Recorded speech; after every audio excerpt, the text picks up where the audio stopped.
Okay. So a little bit about me. I'm a BCBA, so a board certified behavior analyst. So I am a practitioner of applied behavior analysis. I work primarily with children with autism.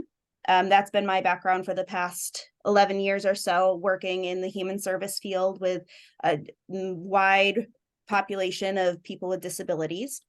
But I also have experience in nonprofit work as well. I'm a very active volunteer in a lot of environmental organizations in my community. I've also done some contract work with renewable energy companies in their community outreach. So I think that my background in behavior science, it really applies to a very wide population. I have training in social marketing as well. And I currently am working as the engagement catalyst for ProSocial World. So I help, I do a lot of admin stuff and I help with the Hilo site and a lot of our groups that are our topic discussion groups within ProSocial Commons. So ProSocial is a big part of my life. When I found it, I realized that it was very similar to organizational behavior management, which I have a certificate in, which is based on ABA. It's it's a lot of acceptance and commitment therapy and organizational behavior management combined. So that's one of the reasons why I really love it. It's rooted in science. And what I wanted to talk about today was how I think that having even higher a higher focus on that organizational behavior management piece could potentially support the use of pro-social in an organization environment. So one of the things that I wanted to go over first was organizational behavior management is oftentimes mistaken for the better known organizational behavior or industrial and organizational psychology. Industrial meaning taking a management perspective or like going over job selection, the psychology behind that, and then the organizational is more of the individual employee perspective, like thinking about their job satisfaction. So there's also a lot of research that is behind organizational behavior and industrial and organizational psychology. But the two, while they have some overlap, while they do focus on things like productivity and workplace engagement, they do have very different theoretical backgrounds and they are applied very differently. So some of the differences are the theoretical background. OB and IO psychology have many different theories. They might focus on trait theory or Lewinian theory or cognitive psychology, whereas OBM has one consistent theory that drives everything forward, and that's behaviorism. That your behaviors are based on the context, your environment, changes in the environment, and your personal reinforcement history. So what's happened in the past will dictate how you behave in the future. OB and IO psychology quite frequently focus on individual traits and characteristics as predictors for certain kinds of behavior in the workplace, whereas OBM really does not get into those personality traits or any cognitive traits at all. We look for manipulatable variables within the environment. How can we change the environment to get different outcomes in employee behavior? OB and IO psychology quite often do a lot of cognitive and mental or attitudinal assessments. So that's getting more into that. How do employees think or feel about certain things? That employee satisfaction might be a big focus, whereas OBM, we look at observable behavior. It's not that we never ask those questions or we don't focus on employee satisfaction, but rather we would much rather look at the change in the employee's behavior. How long do they stay employed? How engaged are they? Do they engage in behavior above and beyond what's expected of them? Those are more likely indicators of their satisfaction with their position rather than them filling out a survey. And then finally, we do have a difference in design, research design. So OB and IO psychology quite frequently use group research designs that look for statistical significance in the outcomes. Whereas OBM, we typically focus on, much like all of ABA, single subject design, where we look at how an intervention will impact one or a group of people, their behaviors, rather than looking at the average or the aggregate data. And we look for social and clinical significance rather than statistical significance. And I'm going to be going a little bit more into some of those things too. Behaviorism. We often talk about the waves of behaviorism or the waves of behavioral therapy. So the first wave that came out of this was ABA and OBM, which is basically operant conditioning, if you've ever heard of that term. It's there is an antecedent, there's a behavior, and there is a consequence. The behavior can either be reinforced or punished, and we move forward in that manner. We do, if you are a radical behaviorist, which is what ABA and OBM stems from, you acknowledge that, yes, people have thoughts and feelings. Those are very important, but they are not necessarily something that we can measure easily. We might be able to measure what people are saying, but we don't know for sure what people are thinking and feeling. We do focus more on what is observable. The second wave of behaviorism kind of took that a step further, and you start seeing things like cognitive behavioral therapy or relational frame theory, where the focus is much more on verbal behavior, thoughts, emotions, how we respond to those things, and how can we manipulate those things. Those are the more of the focus than just straight observable behavior. And then the third wave, which is where we get ACT, or acceptance and commitment therapy, DBT, CBS, contextual behavioral therapy, this starts getting more into the inclusion of mindfulness and values along with focus on behavior. So you can kind of see the progression from where OBM and ABA are compared to where ProSocial is. But there's still a lot of that overlap, and getting back to that first wave, there's still a lot of value that comes from it. However, there's also a lot of negatives and drawbacks to ABA and OBM that make it a little bit more difficult to apply to broad populations, or populations that have very strong, what we would call verbal repertoires. So people who are, neurotypical adults that are holding jobs, that are having families and relationships, we're going to be treating them differently than we would with rather than the kids with autism, which is what ABA is typically applied to. So there is some of that manipulation there that we need to keep in mind, whereas ACT and DBT and CBS have been found to be very helpful for people who have strong verbal repertoires. This is a quote by B.F. Skinner, who is considered the father of ABA, the father of behaviorism. He is well known for what's called the Skinner box, if you've ever heard of that in psychology. It's essentially a box that you would have either a rat or a pigeon in, and you would be providing them edible reinforcement for engaging in certain behaviors. And this is where they taught rats how to run through mazes, and pigeons how to turn on light switches. And so that's where ABA began, was in that animal behavior and teaching these animals very clever tricks. And the story behind this quote, "The rat is always right," is that when B.F. Skinner was working with some rats, he had, in his head all of these things that he was going to teach this rat how to do. He was thinking that, I'm gonna make the rat run up this ladder and go and spin in his wheel and then come back down and turn on this light switch. And he was training it in that way with edible reinforcement, but the rat wasn't quite getting it. And B.F. Skinner got really upset, and he started swearing at the rat and getting frustrated. And then he realized, he took a step back and he said, "You know what? the rat is always right.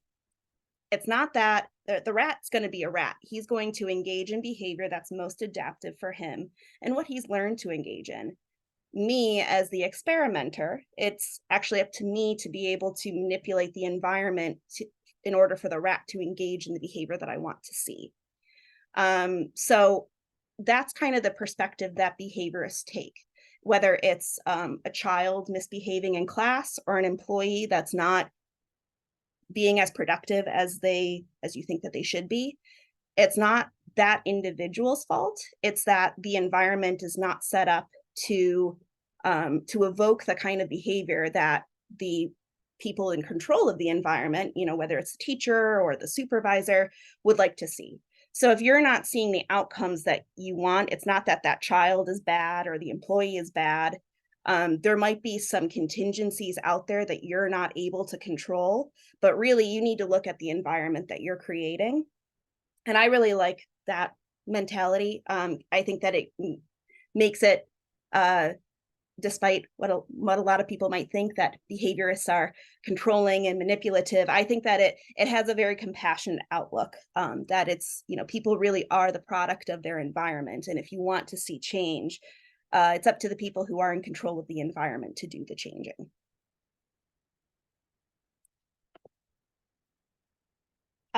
So the primary units of behavior that we look at within behaviorism are that antecedent, behavior, and consequence, or ABC. I mentioned that before. So antecedent is anything within the environment that happens before the behavior. It's the context that you're in. It can also be things that happen a little bit, in the past, historically, your history of reinforcement, your relationship with the people that are around you, but it can also be what happens immediately before the environment, before the behavior occurs. So something like a trigger. Antecedents can also be motivational operations, which is what we would call things like being hungry or tired, things that are internal states of being that might make you behave in certain ways. The behavior is anything that you do to change something in the environment. It's waving your hand, it's talking, it's walking, it's sitting down, it's doing work. Behavior can also be thoughts, but again, we don't necessarily see the thoughts, but we consider thoughts be verbal behavior or covert verbal behavior that we can't see. And then consequence is anything that happens immediately after the behavior. And consequences can either reinforce or punish the behavior. Or if there's really no change in the environment, we would also say that the behavior is being put on extinction. So typically, if a behavior is occurring, if it's maintaining over time, it means that in certain contexts, when that antecedent situation is a particular way, that behavior has been reinforced. If the behavior stops occurring, then that means that something in that environment was punishing to the behavior. So when we look at anything, we always want to be thinking of that. If a behavior is maintaining over time, it means that there's reinforcement coming from something, and it's not always clear. It might not be that they're getting paid to do something, or that they're getting a prize or something tangible. It could be the way that people respond to them. It could be something else in the environment that's maintaining that behavior. And so that's just kind of the basis of how we come to all of these different types of OBM. So within OBM, we have a couple of different things.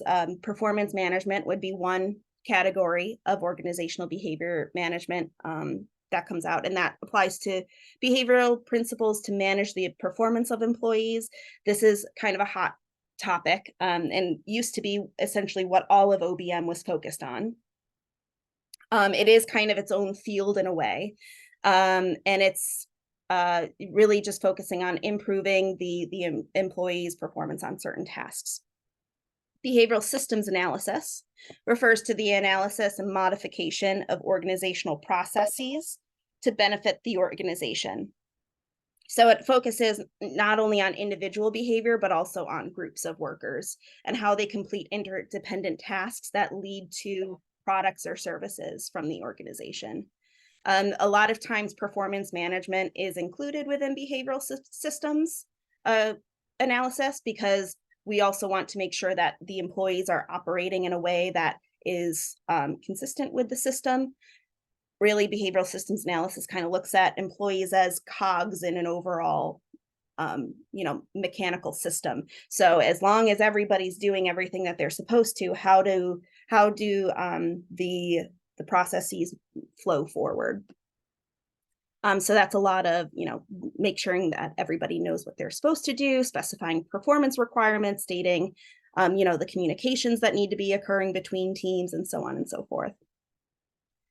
And then the third type of, and then I should also mention that within performance management and behavioral systems analysis, there's also a thing called performance-based pay, which is basically using scorecards or like completion of goals to track employee performance, and then performance is tied to pay through those scorecards. So it aligns the goals aligns the employee goals with organizational goals.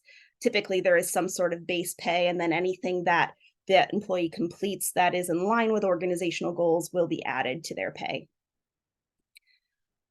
And then behavior-based safety is essentially performance management, but just focusing on how to ensure that employees are following regulatory requirements that keeps them safe. So instead of focusing on just the mechanical or structural engineering of something, behavior-based safety concentrates on changing employee behaviors to reduce injuries.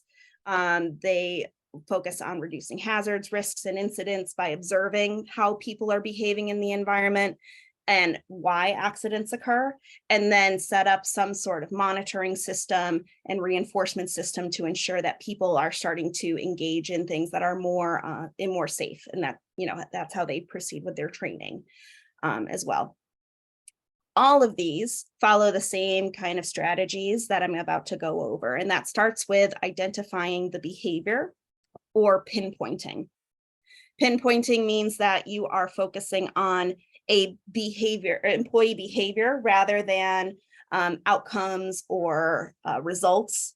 Typically, it's the behavior that directly impacts those results that the company wants. So if you're talking about revenue, you got to take a couple of steps back and say, how are we bringing in revenue? What behaviors are resulting in that revenue? Typically, you want it to be as directly related to that result as possible, but it can be indirect or a couple of times removed. And sometimes maybe it isn't even directly related to results at all. For example, you might want to increase customer or employees greeting customers with a smile. That might not directly affect company outcomes, but it might improve company culture or the environment that the customers are engaging in. For all of the behaviors, you want to make sure that they are objective, observable, and measurable. That's the biggest thing with any sort of behaviorist perspective, is that we need to be able to see it happening, and it needs to be clear what it is we're talking about, so that if I'm talking to you about employees submitting reports, I define it in a way that somebody else who's never met me can come in and read my plan and will know what submitting reports means. And they would be able to see, oh, that's what that person right there just submitted a report. So we need to make sure that our definitions are very clear for everybody to understand. We also want to make sure that whatever behavior we're pinpointing is within performers' control. And you also want to follow the dead man's test, which means that a behavior is something that a dead man can't do. If a dead man can do it, it's not a behavior. So, for example, if you're talking about, the target behavior is that my customer service people aren't greeting customers when they walk in. Well, a dead man also doesn't greet customers, so that's not a behavior. You would instead want to say, my employee or my customer service representatives will greet customers within 5 minutes of them walking into the door. You also want to make sure that you set goals to be SMART. So that is, oh, and I can't actually remember what the acronym stands for. But it's time bound, it's achievable, it's measurable, it's relevant, and anybody else knows what the S stands for? I think it's specific, measurable. That's what it is. You know. Specific, yes. Specific, measurable, achievable. Relevant and time bound. I can't remember. Yeah. Yeah. Okay. So basically you want to make sure that you're including the who, what, when, and how. So some examples might be by the end of Q3, therapists. So that's the amount of time that we're going to be tracking the behavior until we meet criteria of mastery. Therapists will submit session note forms within 24 hours of their session end time for 80 to 100% of sessions. We identified the who is the therapist, what are they doing? They're submitting their session note forms. When are they doing it? Within 24 hours of their session end time, and how well are they doing it? They're going to do it for 80 to 100% of their sessions. Or by the end of the month, customer service employees will greet 100% of customers with one of the identified phrases within 5 minutes of entering the store. We want to be as specific as possible so that we're tracking it appropriately. Then we want to set up a measurement system. And there's a lot of different ways that you can measure behavior. You can measure the count or the frequency of the behavior, the duration or the timeliness of completion. You can use scorecards, checklists, or percent completed or accurate, which I can show an example up next. There's also rating or quality. So we're not just talking about quantification, we're also talking about the quality of the behavior. And one of the methods that you can do that is a behaviorally anchored rating scale, or BARS. And that's a scale that anchors behavior to scores. It's very similar to a rubric. So if you working on a rubric, you might have on a scale of 0 to 4, how are they doing with returning emails promptly? Maybe a 0 would be, never responds to emails, and a 1 is responds within a week, 2 is responds within 48 hours, 3 is within 24 hours, and so on and so forth.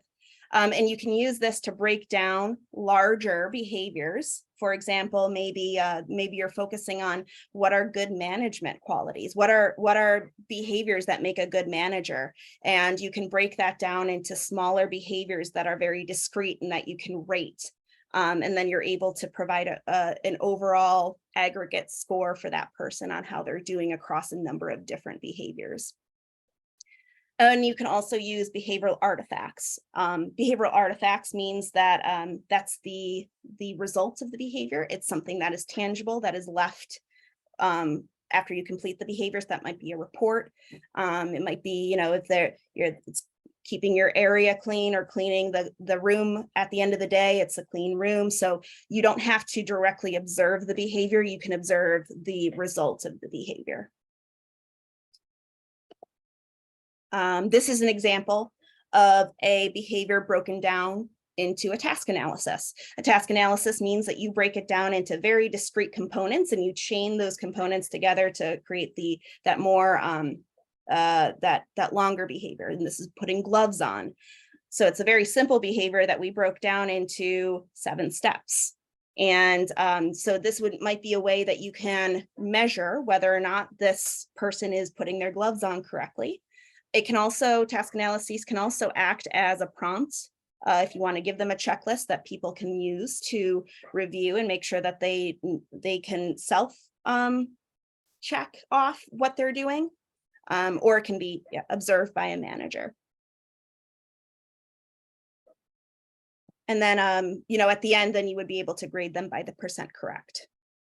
Task analyses are something that we quite frequently use in terms of making sure that you're fully aware of all the steps of behavior, and they've actually been proven to be very helpful, especially when you're talking about a more complicated behavior with multiple steps. So after you have identified what the behavior is and how you'll measure it, you then need to get down to the root cause of why the behavior is happening. And all behaviors serve functions. So all behaviors that occur for a reason. Like I said before, if a behavior is maintaining over time, it's being reinforced by something. So that behavior is resulting in a consequence that is favorable to that person over time. So if they're not engaging in the behavior that we want to see, that means that the consequence or the antecedents aren't set up in a way that makes it adaptable for that person to engage in that behavior. So in order to determine the function, we would do a functional assessment. And we do that with kids in ABA therapy. We can also do that with employees. You can do it a number of different ways. You can actually take ABC data and write down, this is the antecedent, this is the behavior, this is the consequence, and you can derive the function from that. There's also things like the performance diagnostic checklist. That is an assessment that was created specifically for employees. And it's broken down into a number of sections. It analyzes the different antecedents that might be occurring, the training level that the staff person has received, the level of oversight and monitoring that they receive on a regular basis, as well as the consequences. Is there reinforcement? Is there feedback on how they're doing? And you would be able to have that, either you can observe the employee engaging in the behavior, or you can give it to a supervisor or someone who knows them very well and have them fill it out. So you can see what might be the cause of this, this lack of productivity. Really importantly, this is done on an individual basis, if you can't guess that. And that's goes back to OBM being very focused on single subject designs. So in a lot of business settings, we might look at an aggregate of people. How are they doing? How can we grade a group of people? OBM wants to be very specific. So one employee, their performance issues might be totally different than somebody else's performance issues, or they could be the same performance issues and they might be occurring for very different reasons. So we want to make sure that we're treating each individual very differently, and individualizing whatever intervention we have. So once you complete your functional assessment and you determine why the behavior is occurring, then there's a number of interventions that you can then implement. So we have antecedent strategies like task clarification, which would clearly define employee task. Equipment modifications would be altering equipment that are used for tasks. Maybe it's moving the equipment to a more strategic location, or improving the equipment. Goal setting involves setting performance goals that then allows employees to access rewards. It can either be personally set or set by the organization or supervisor. Prompting would involve providing prompts to perform or continue performing an activity, like a checklist to follow or reminders to engage in a behavior. There's also training. And one of the things that is a very big piece of OBM is evidence-based training. Behavioral skills training is evidence-based training, and it's very different than didactic training, where you sit in a classroom and somebody kind of talks at you and you might fill in the blanks on a piece of paper, and then you're expected to go out and engage in that behavior or know what to do. Behavioral skills training focuses on some sort of written component where they provide you a written expectation that you can have and keep with you. They then model the behavior. The trainer would model the behavior that's expected. They would then role play with the individual so that they can practice engaging in the behavior. And then they would provide feedback for that individual. And they would continue that process of modeling, role play, feedback until that person has mastered the skill and is able to do it on their own and independently. And that kind of training has been applied to a very wide range of populations and has been proven to be very effective. There's also something called the good behavior game, which is a kind of an antecedent and a consequence strategy. It's oftentimes used in classrooms, but it's also something that you can use in the workplace. And it's essentially the group decides on what the expectations are. You identify behaviors that you want to see people engage in more of, behaviors that you want to see people engage in less of. You're broken into 2 teams, and the teams then get points based on how they follow the rules. They can lose points or they can gain points, and it's a kind of a way to make it fun, but also give the individuals the power to make their own decisions on what is most important to them and what they want to see. It oftentimes also involves a lot of social and peer monitoring. Some consequence strategies are feedback. Feedback is very important as part of the learning process. It can be written, verbal, all those different things. And then there's monetary and non-monetary incentives. So bonuses, praise, recognition. And one of the things that's really important to keep in mind is that everybody is very different in what they value. What reinforces behavior is very individualized. It's based on each person's history of reinforcement. So preference assessments are very important. And that's essentially the supervisor or the manager taking time to really ask their employees what they want, and maybe even offering multiple options on what they want. Then we come to the evaluation stage. So with all of this, again, we're going to be tracking and monitoring that data that you're taking on the behavior. As I mentioned before, all of our the data that we collect is typically single or within subject design. This can be somewhat limiting for OBM. That is one of the reasons why OBM and ABA have not caught on with many different populations, is because they don't go by the gold standard of randomized control trials that you'll see in a lot of other scientific fields. We do focus on individuals or groups and their single subject designs. However, it is, I think, very valuable from a clinician perspective, even though it might not make a big splash in the research field. It's really great to be able to see, is this intervention working for individuals as a whole, versus an intervention that might work for the group, and you'll see an overall group movement. Something that's statistically significant for a group, however, it's average. So you might have some people who respond very well to an intervention, some people who don't respond at all, and some who even respond negatively to the intervention. But because of those few that did have a positive or the expected outcome, you see an overall trend in the, in the change direction. Whereas when you focus on single subject designs, you can tell who it's working for and who it's not working for, and you can make adjustments based on that.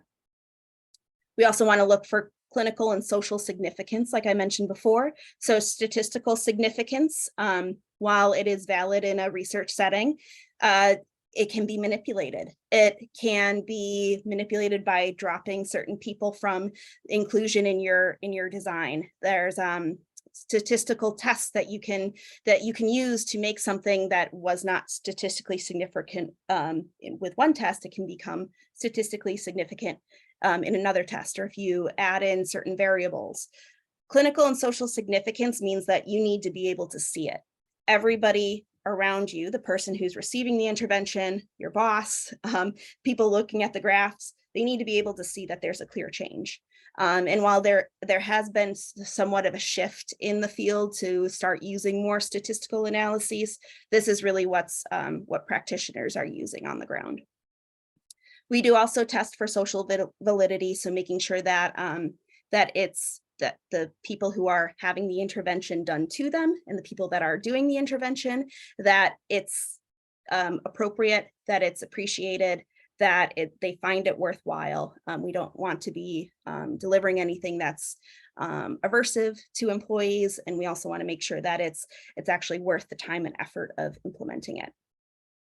We also might want to be evaluating based on return on investment, which you can quite often find by determining, any changes, dividing it by the amount of time spent on the intervention, the number of employees that you're working with, if you want to scale it up.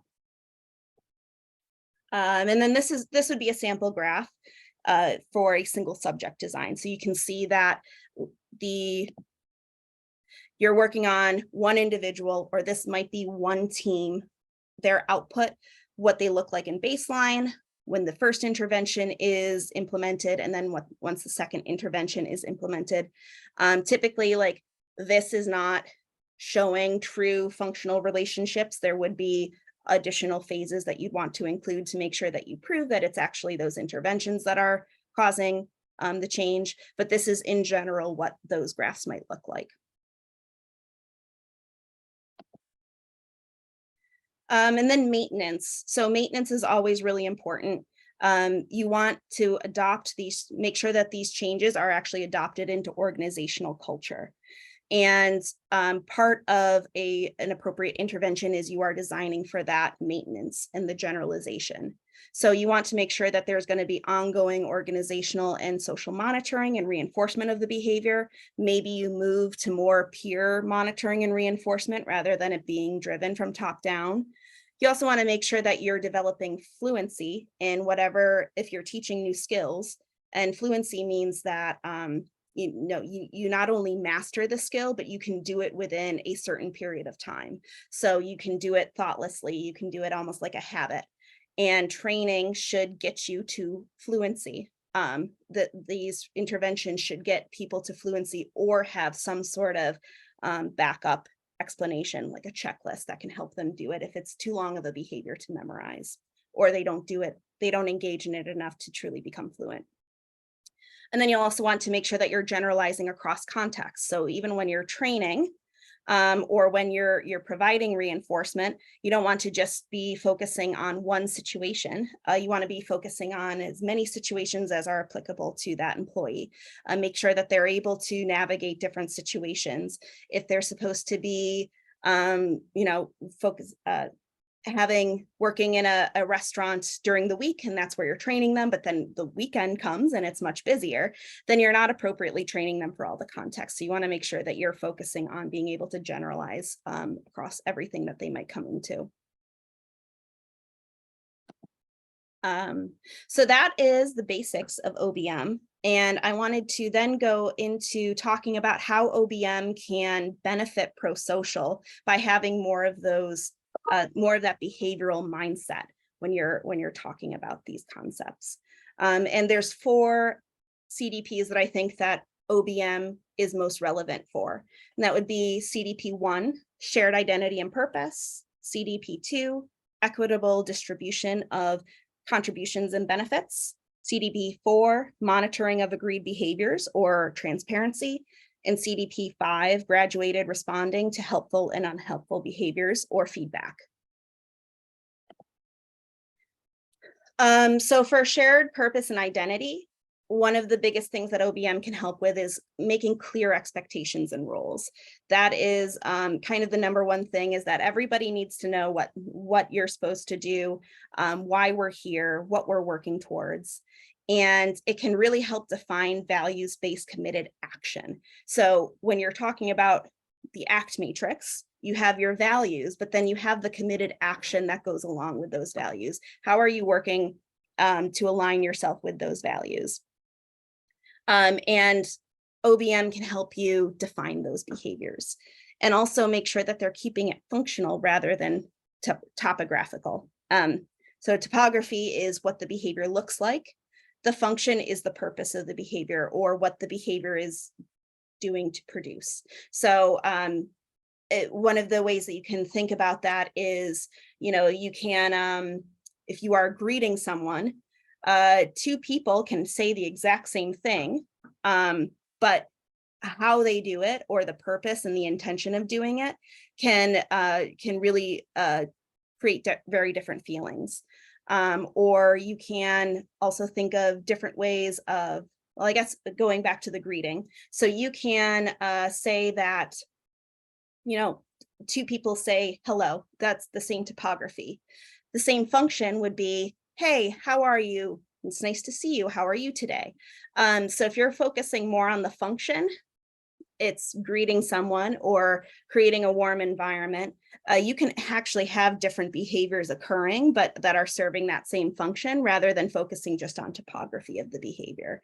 And that's really what committed action needs to be. So if we're thinking more functionally, we can actually make sure that we're covering a wider range of behaviors, that we're training for more behaviors, we're reinforcing more behaviors, rather than just focusing so much on you have to do exactly this in this way.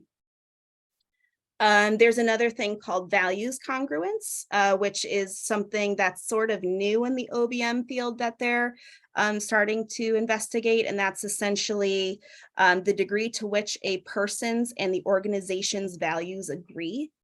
And that has been linked to employee satisfaction and retention and engagement. And OBM, again, brings it back to behavior. So you can say that your values are one thing, your organization can say that their values are one thing, but we really need to be looking at what behaviors are people engaging in within that organization to make sure that we're living by those values. And with OBM, we can work from the values or the mission statement and really identify clear behaviors or functions of behaviors that we can make sure that we're targeting, and we can measure and ensure that our employees are engaging in those, and see if there is actually a difference in values congruence. Equitable distribution of contributions and benefits is another area that OBM can help us with. For example, performance-based pay. That is very much aligned with, if you do this work, you get this or you get this amount of pay. It's very much linked to those actions. Also, preference and reinforcer assessments. So I mentioned before that preference or assessments are actually like the supervisor or manager asking their staff what it is that they would like to earn. So, if maybe do you have 100% attendance for 3 months in a row, you get an extra break or a gift card, or you get to have lunch with the boss. Like whatever it is, you would be asking them, and they would be able to tell you what they would like. Reinforcer assessments are actually testing whether or not that reinforcer is effective. So you can actually test out, is when I'm giving gift cards for attendance, does attendance improve? Am I seeing a difference? Is it actually reinforcing that behavior? And you would be able to test that over time. And one thing that I did want to mention, employee of the month is actually, it has been shown to be very ineffective. There's no evidence to support the use of employee of the month, mainly because it is routinely not really behavior based. It tends to be whoever's doing well that day, or whoever did something that the boss liked most recently. When they have to choose who employee of the month is, that's who they choose. It also only chooses one person out of a range of people. And typically that is not as reinforcing as, say, making sure that everybody who meets a certain criteria gets reinforcement. So that is another thing that, I forgot to go over. Behaviors that are maintained, if the consequence is immediate and certain, that is more likely to maintain a behavior rather than behavior, or if the reinforcement is given in the future or might be uncertain. So if you are doing, some sort of lottery system, it's not a definite that the people who are engaging in that lottery system are going to actually get anything. What would be much more effective is even if you give out less, that you actually reinforce everybody who meets a certain criteria. And again, immediacy is really important too. So how can we reinforce behaviors that are occurring as soon as they happen, or as close in time as possible to when they happen, rather than waiting a month later? And then monitoring of agreed behaviors. We already talked about all of these measurement systems. when you are creating measurement systems, you're automatically having to think about, how am I going to monitor this? How is this going to be something that I can observe, that other people can observe? Maybe we make it more of a peer monitoring system, and we create that as part of our culture so that we make sure that we're all being held responsible. So that's one of the benefits of creating that measurement system, is you're automatically thinking about, how can I make sure that these behaviors are visible? And then that focus on objective and observable definitions is also really key. We don't want to be getting into talking about things that are mentalistic, or maybe things that can't be seen. So I always, because I work with kids, I tend to think about this in terms of how kids behave.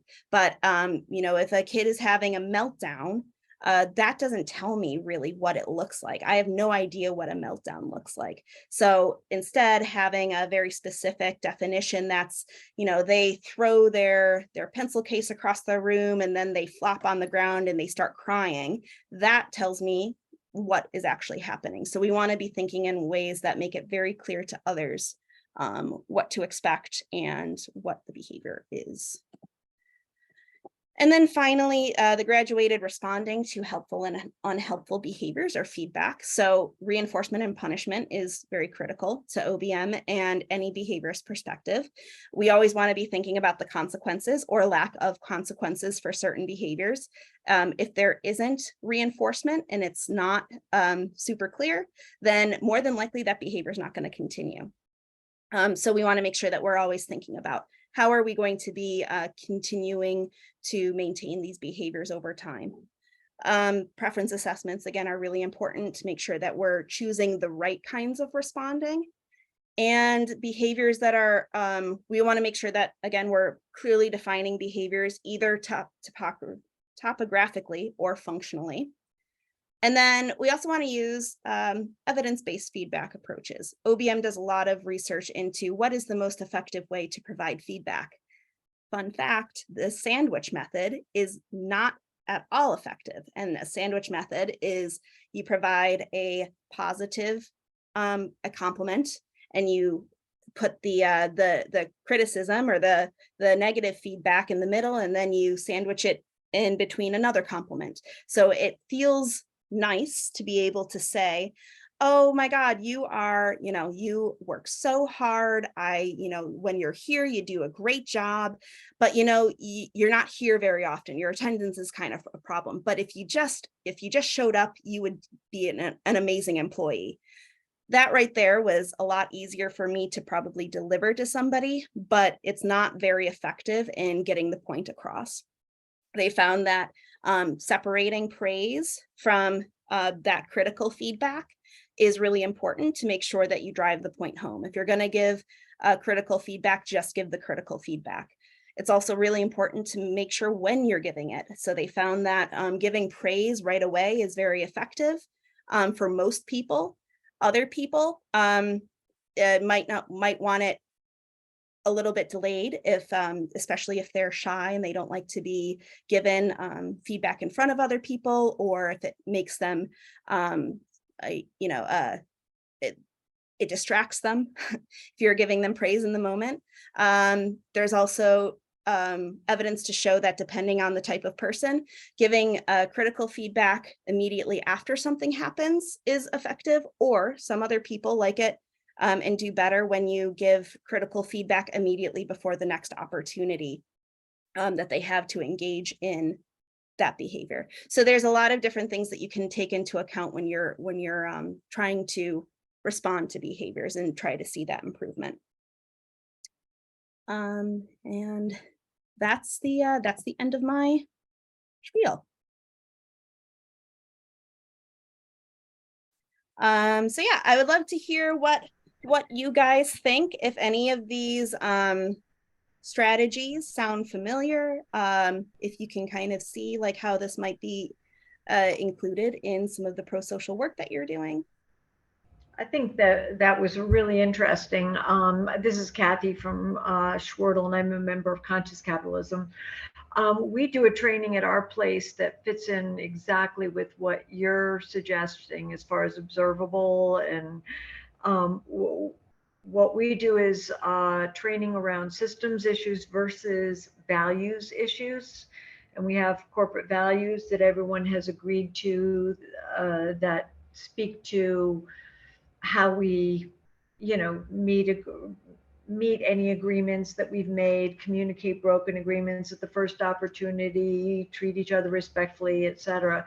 And then we have a white flag process so that if somebody is first, everyone's trained to look for the systems problem because 96 to 98% of all problems are a direct result of the system. And if there's something that is not a systems problem, they've determined it's a values problem, then the white flag process is approaching the person and respectfully saying, are you willing to hear feedback about the values? And then here's what I saw you do, or here's what I heard you say and how you said it. And then, do you recall, is that clear? And what is the systems issue that caused your upset? And then, if the people say they're not willing, they're really hot, they're upset, I understand you're upset. We'll set up a different time to have this conversation. But it's a very safe way for people to communicate with each other when they see something that's being done that isn't, what we've all agreed to.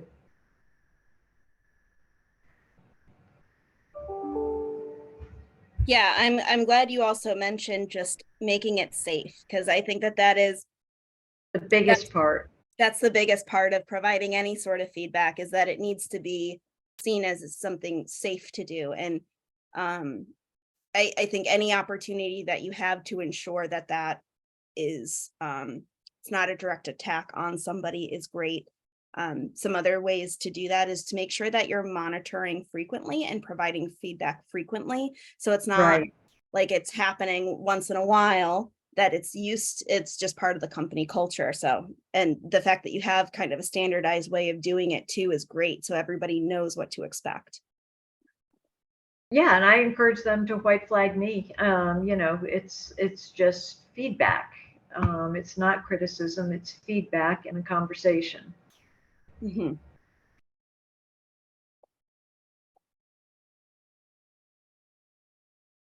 So I have a question. I guess this is great because it's framing up a bunch of stuff for me. And then I'm looking at, there's obviously lots of different ways to look at different things. So, but one of the things that's sort of becoming clear to me as you were talking is there's it's very extrinsic motivation, like related things. So you're looking for specific behavior.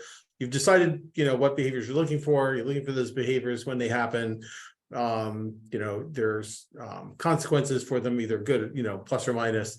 And also looking at the system that's, whatever antecedents or whatever is in the system that's causing the behavior to keep going on and doing something about it. But it's also, so you're fixing the system and looking for reasons, things that are, perpetuating the behavior, but you're also applying a lot of extrinsic rewards. And I guess for me, the more intrinsic rewards, the things that come from like the field of positive psychology or autonomous motivation theory, that kind of thing, is sort of, that's where I usually come from, and seems really different from that at the same time. So but I could see different things working for different people, different times. I don't know, but I'm interested what people think about that and what you think about that. Yeah. So I think that's really interesting, because being a behaviorist, I used to say that there's no such thing as intrinsic motivation, that everything, because that's the antecedent and the consequence, it all has to come from the environment. It is all extrinsic to the individual.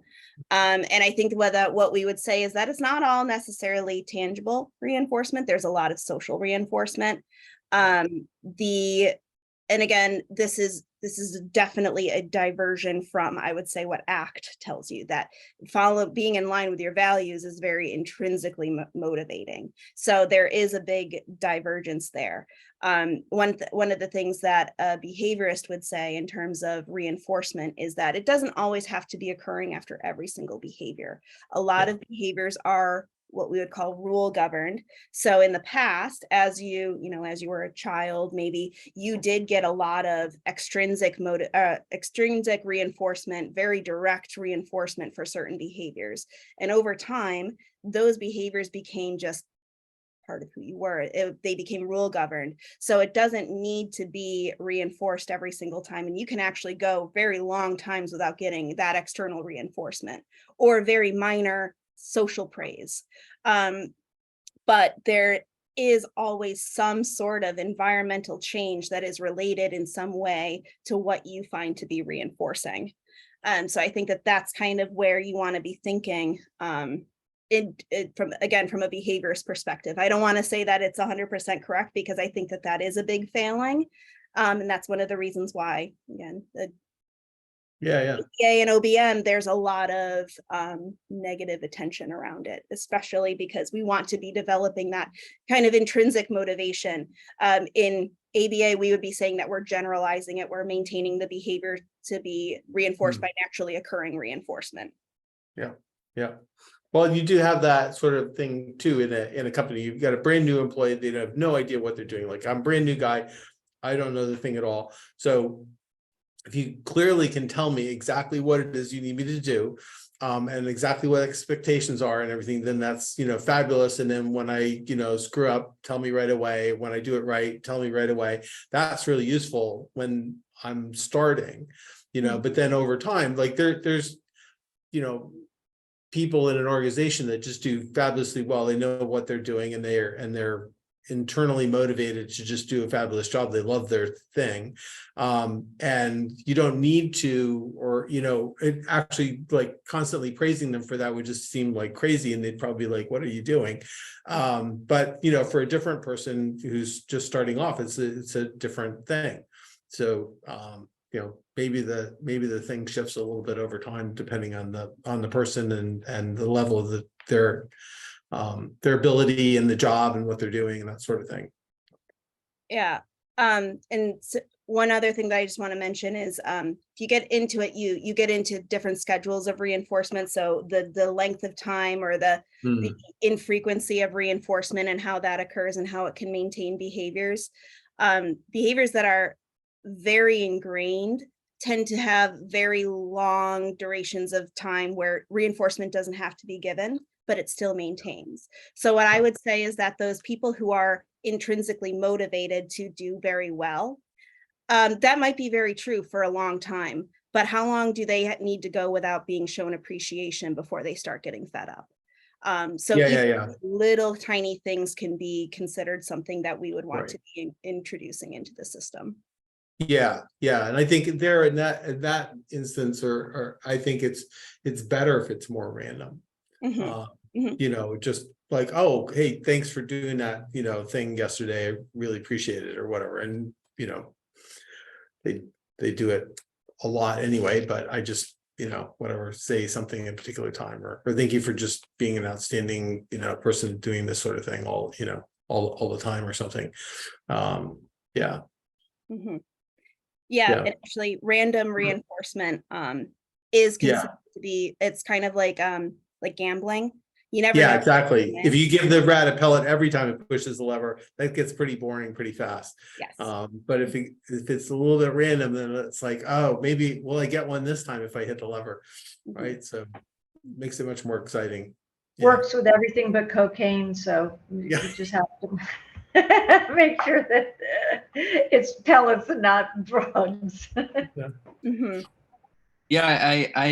appreciate you bringing that up, because I had the same kind of thought, Gavin. I think that not exclusively, certainly, there's, especially, when it can be more of, peer monitoring and those sorts of things. I think, you can have kind of create that positive peer pressure in a lot of ways. But when you do try to break, especially in today's, environment, if you're not on the factory floor, to be able to really break down the measures of what, in some creative collaborative type of team, being able to break down the behaviors and create really delineated aspects of behavior and performance management can be a challenge. But I do think overall, I really like the way that you were describing, Anna, the ways that you want to look more at the context and have leaders take more of a responsibility for why things maybe aren't going as they'd like. I think that is definitely more on what in conscious capitalism or related types of groups would call like a servant leadership model, right? Like how do I remove the barriers from from why this isn't going as it is, like being up, did I not train this person right? Did we not set up XYZ right? Is there different ways that we can take that on? But I could also imagine, and I've seen this in some organizations that are especially, however you want to call it, progressive, pro-social, self-managed, those sorts of things, where sometimes it's not necessarily I don't want to use the word fault, but it's not necessarily the leadership and the context that created the issue. It could be this person's past boss, or maybe even go back to their childhood, right, that they have like trust issues or things like that. And so I think it becomes a little bit difficult.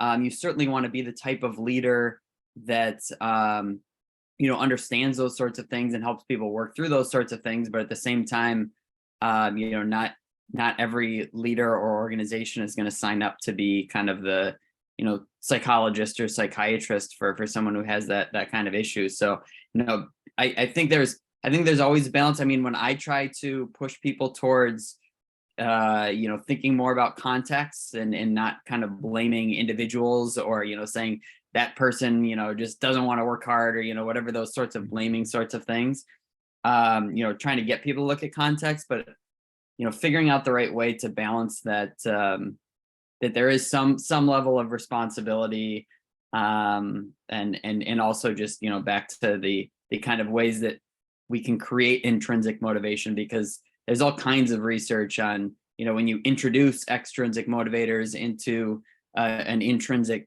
world where maybe the intrinsic is just I want to contribute to this organization, or I don't want to let my peers down or colleagues down or whatever, and then you try to break things up into discrete behaviors and give Starbucks gift cards rewards or whatever, that you kind of crowd out some of those more intrinsic motivators. So I don't know that was the question, I guess, just kind of my comments and thoughts, but I don't know if you or Gavin or anybody else had either thoughts related to that or their own thoughts, but that's kind of where my head was at. But overall, I learned a ton. I come from more the organizational behavior background versus, the organizational behavior management that you were talking about. So it was helpful that you kind of separated those two out. And I think there's definitely a lot of merit to this approach. So I learned a lot. Thank you. Yeah, definitely. Yeah. And so I think a couple of things. The extrinsic motivation, I think, is also, that's something that behaviorists definitely, I think that the bad behaviorists tend to lean too much on those tangible rewards. So that we see this in ABA all the time, where we have BCBAs who lean very heavily on edible reinforcement for kids, snacks, access to iPad, where really what you want to get to is more of that social reinforcement. That's why peer monitoring has been found to be much more effective than the top-down monitoring from your boss. So I think instead of thinking of that reinforcement as necessarily monetary, going more towards that non-monetary incentive, where it is, breaks. I get my work done so that I have time to chat with the person next to me. I don't want to let my team down, so I'm gonna work hard, because then I get to see that they're happy, and then when they're happy, they're nicer to me. Those kinds of things that you've learned over time can be the reinforcing, but you don't necessarily see it as a reinforcement as what we tend to think of it as. So it's really just reinforcement is any consequence to a behavior that makes it more likely to happen again in the same context in the future. Yeah, I like that you brought up the good behavior game too, Mhm. because that's an interesting thing, because then you do have the peer reinforcement going on. Somebody will, if we decide that we're, because from what I remember reading, that in a classroom things may be kind of chaotic, but like to try to like make everything perfect for the entire day, that's like not going to happen. So what we do is we decide for 15 minutes we're not going to interrupt the teacher, we're not going to throw things around the room, whatever the thing is that we're going to do, and see if we can do that good behavior for just 15 minutes and have everybody try and make a game out of it. That's a kind of a fun thing where we're helping each other to get to that. So that is also kind of a cool thing to get. It could be applied obviously to a different group in a business setting or something where, okay, this is really hard to do, to get all the orders out on time for the entire year, but could we do it for one day or something like that? Okay, so for one day we pull out all the stops and we whatever, and then we go like, oh, okay, well, we did it. What did we need to do to make that happen? And learn from that. Maybe we can do it for 2 days in a row or something, that kind of thing. And I think there's a thing too for, depending on where a company is at a particular time, there are things that will get you to, a certain spot. And then to get to past that spot, you have to kind of give up some of the things that got you to somewhere along the curve. You have to give up some of those things to go farther along the curve, because if you hold on to them, you won't be able to move beyond that. But you need those things kind of along the way. So, I think this could be useful to, get companies moving along. And then I actually really love the rat quote, because it really kind of like drives it home. It's like, all right, so if you're running this company and things aren't working right, it's hold up the mirror, because that's what I used to tell all the people at our company, all the managers and everything, is like, before you go like, all up excited about other people and what they're not doing, hold up the mirror, look at it and ask yourself, is there anything that I'm doing? Is there anything that I'm, system that I put in place that, or something that I'm, creating that's causing this to happen? And most of the time there is. So it's pretty good when you get people to look in the mirror and go, oh yeah, okay. Yeah. I always loved the Deming, Dr. Deming, when he would talk to I've told you this before, Gavin, but when he would talk to executives of big corporations and, ask, do you have any dead wood in your organization? And they'd all raise their hand. And then he'd say, did you hire it or did you kill it yourself? Because, it's management's job to manage the system. And if you do a good job at that, your people are going to be happy, and the bad operators will leave because they can't operate. It's about creating that environment where people can be their best. Yeah. And sorry, Kathleen, before I call on you, I did just want to mention that I think, Andrew, you had a really good point that, like, obviously, no matter what you do, there are some people that just aren't going to work out, and in fact probably bring a lot of the systems down. So that's what I referred to in the beginning, is that we think in contingencies, that ABC, and there's a lot of contingencies, especially as adults, where we spend the majority of our time outside of work. There's a lot of contingencies that aren't within our control. So it's very different from where ABA started in that Skinner box, where you have complete control over everything and every aspect of that being's life. It's very different, like when I've worked with children, where we can manipulate so much of their environment. As you start to work with people that are more independent, there's just a lot of things that are outside of our control. And I would say that would be the kind of that behaviorist perspective of, there's probably other contingencies of reinforcement that are keeping that person from not showing up to work, or that are making them gossip at the workplace and put other people down. And based on that history of reinforcement, that's not really something that we can ever change. So. Eventually, just like in ProSocial, you would have to probably Yeah. graduate them out. Kathleen? Well, I really enjoyed your presentation, Anna, and I thought I'll try and be brief, but I'm much older. I grew up in the 60s, and I went to high school in the 60s in San Francisco, and in my early days of college in the early 70s, I was really into James Brugenthal, and transpersonal perspective, and I hated behaviorism. Then after I graduated, I became a Montessori teacher where I made my little albums where every movement of every action that the child takes in practical life, learning household tasks, is broken down and recorded, because little absorbent minds in early childhood really need to have that breakdown. And then later on, working with families and being using family systems, I became more and more convinced of the importance of these behavioral models, these contingency models of reward and punishment, and developed, I think, a more sophisticated way of approaching it in talking to family members and about, well, what's really going on? How are the parents inadvertently reinforcing the negative behaviors of the kids that they say they don't like? Inevitably, they were, and then. Again, moving into more sophisticated settings, I think it's important to bring in one of the principles of ProSocial, which is power with versus power over. And many of these situations you're describing are really power over context where it's appropriate. Parents are supposed to take care of children. Therapists are supposed to help autistic children learn how to function better so that they can have more successful and satisfying lives. Certain kinds of operational work in workplace setting, you need to have more of that top-down management control. But even with settings where you're having people that are using more judgment, personal judgment, and it's much more diffuse in terms of, what's the thinking and attitude that creates success in a workplace. There's a lot of power in the models that focus on the manager's role in creating a dynamic or this of interactions, and that's the theory U perspective on change starts in a system with the leader looking at him, her, or themselves.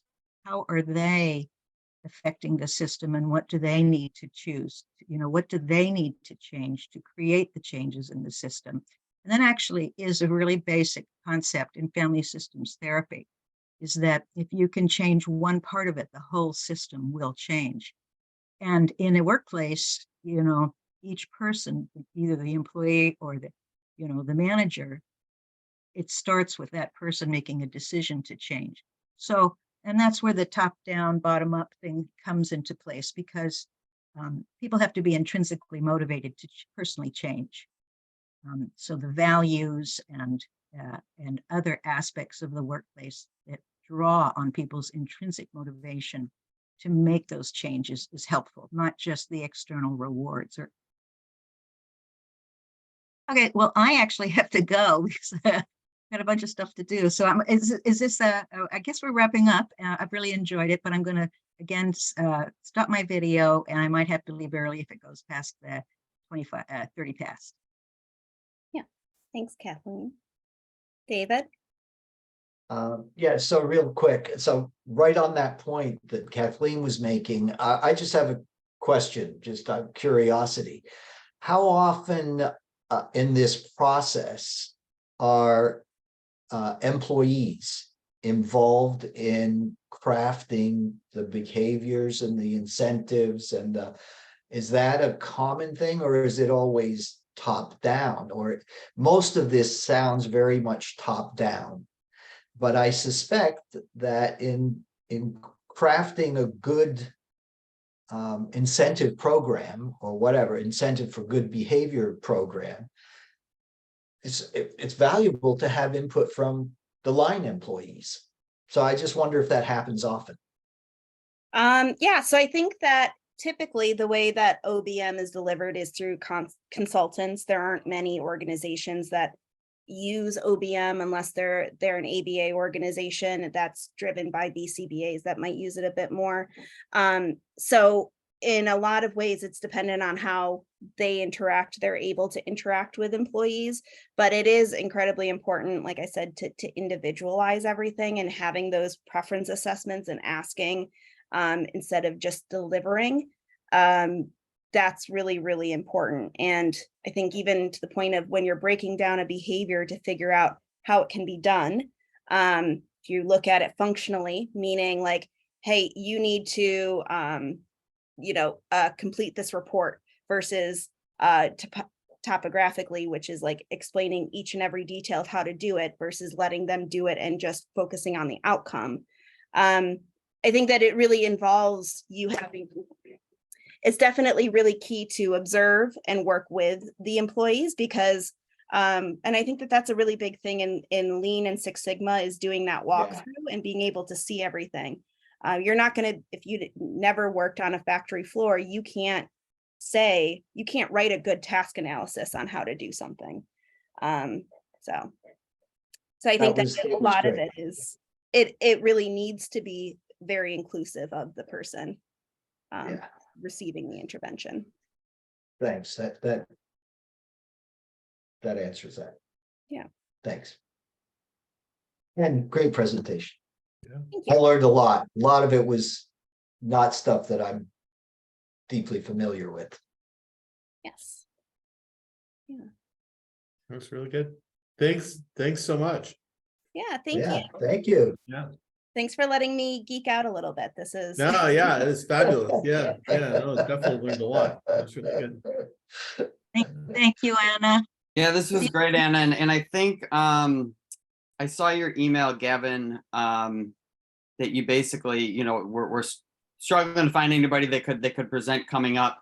When Anna and I were on the stewardship meeting call earlier this week, most of the other groups just took the summer off. So it seems like we are, without intending it, sort of taking the summer off just because it's been so difficult to schedule anything over the summer. I'm glad that we were able to have this and be able to chat today, but maybe it's best. I don't know if starting. It sounds like we don't have anything lined up for August.